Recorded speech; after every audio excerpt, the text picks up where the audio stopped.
What's going on, everybody? Welcome back to the channel. I'm your boy Auto Guy DIY, coming at you with I want to touch bases on the diagnosing a rod knock video. So I'm going to walk out here to the truck.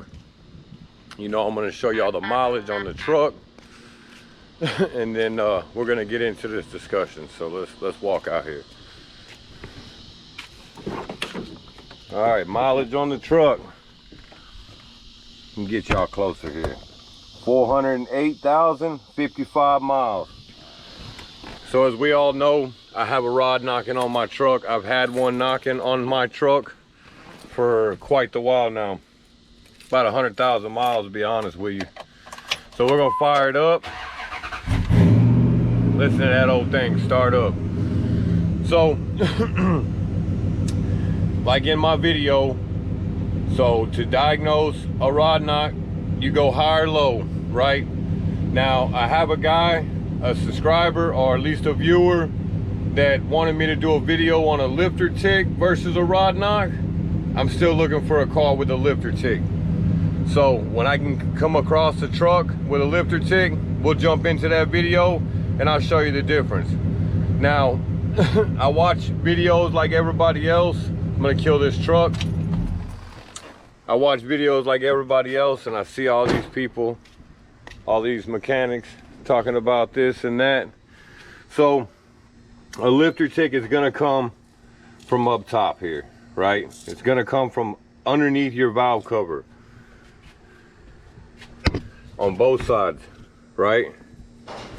So that's gonna be a lifter tick. I don't care who you are, unless it's an exhaust leak.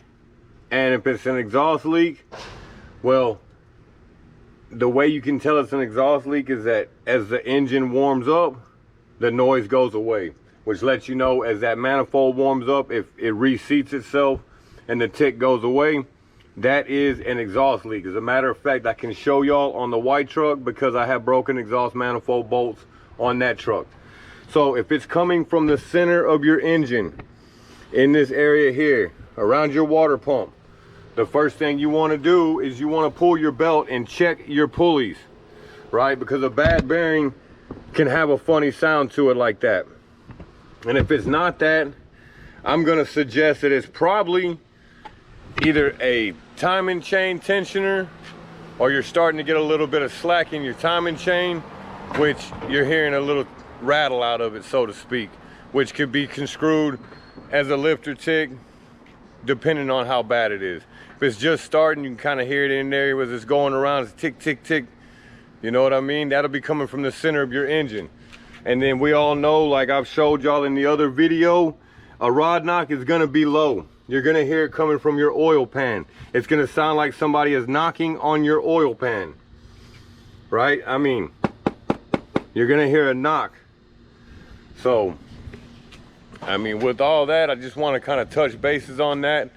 Once I get a car with a lifter tick, I will show y'all the difference between a lifter tick versus a rod knock, and I'll also go back to the high or low method and show you that you can't hear it from under the car, but you can hear it from the top.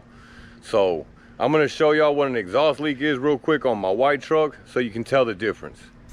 So while we're on topic, I want to jump into something real quick. Like I stated a little earlier in the video, you know, I watch YouTube just like everybody else, just like y'all do, just like, you know, everybody else. So I see all these mechanics on there talking about how this is wrong right here, swapping out your terminals or putting a screw in there to get your terminal tight and so you have a good connection so your car will start. So check me out, man. There's nobody out there gonna convince me that it's wrong when it works. It doesn't short my truck out, right? I had enough wire to cut, redo, fresh wire, and that's important. It is an important deal. If you don't have enough wire, don't cut them, right? I mean, that's common sense, don't cut them.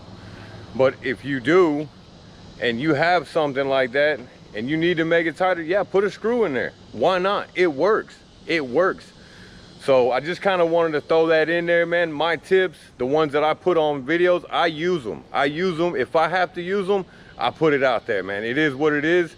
It gets me through. It works. The proof's in the pudding. I have over 400,000 miles on this truck, and I've always done things like that. So, you know, it is what it is.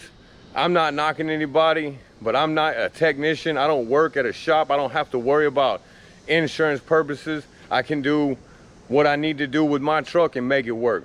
So let me jump into this house, get these keys. We'll start this white truck up. I'll show y'all what an exhaust leak sounds like and how it goes away as the truck warms up. And then we'll finish this video.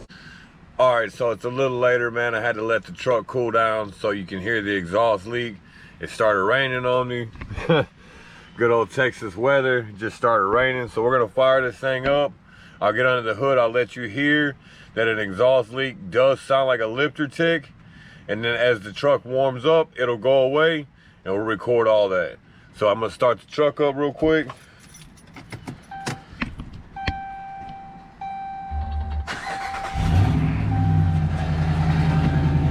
You hear that muffler rattling. So you hear that ticking right there. That is an exhaust leak. You can hear it, look, you hear it on this side. You hear that ticking right there? That's an exhaust leak. That is not a lifter tick. So I'm gonna sit here, and as the truck warms up, that sound will go away. That is one sure sign to tell that that's a lifter tick. I mean a exhaust leak and not a lifter tick. You hear how it's going away? Now you can just hear them injectors firing. So that's one way to tell. As that manifold warms up, it'll reseal, and that's how you can tell it's an exhaust leak. So that, and I wanted to touch bases on if you hear a noise from the center of your engine. Now if it's a timing chain or maybe a bad cam, you would know it. You'll start getting misfire codes and your truck will start running bad. So that's a very rare occasion. You would really tell if something like that went on. But with all that, that's what I gotta say. I'm trying to get out here and get some stuff done. The weather is very unpredictable. Man, we're just getting back from the store, man. I'm cruising down the road right now. So, man, I've had almost 400 comments on my diagnosing a rod knock versus a lifter tick video. So I felt like I needed to put something out. That, and like I stated, man, I watch YouTube and I hear these, you know, YouTube mechanics, these technicians like this is wrong and that's wrong. And I feel like I need to address the situation. Just because something isn't completely by the book, you can still do it right and it works. So I don't see how that's wrong. But we're gonna pull back in over here. Before I kill the truck, I'm gonna get out and pop the hood, and you can listen. That tick that you heard earlier in the video is completely gone. So that's a sure sign that you have an exhaust manifold leak or an exhaust leak. That, and it sounds like somebody is shushing you, you know, when it fires. Or should I say when the engine fires? Sorry, I had to get my gate open at my spot. All right, we'll pull back in. We're parked. It's raining still. So I'm gonna pop this hood. I had to turn that AC off. That E-fan is loud. Now listen, you can't hear any more tick like you could earlier in the video. It's completely gone. That noise you hear right there, that's the injectors firing. We'll go to the driver's side over here. Same thing. No tick, no lifter tick, no exhaust leak. So if you have that noise on startup, that ticking noise on startup sounds like a lifter ticking, and it goes away as you drive, or once you get to your destination, it's gone. 9 times out of 10, that's an exhaust leak, not a lifter tick. So with all that, keep living the dream, doing your thing, like and subscribe. Always get at your boy with a comment, and I'm getting out of the rain.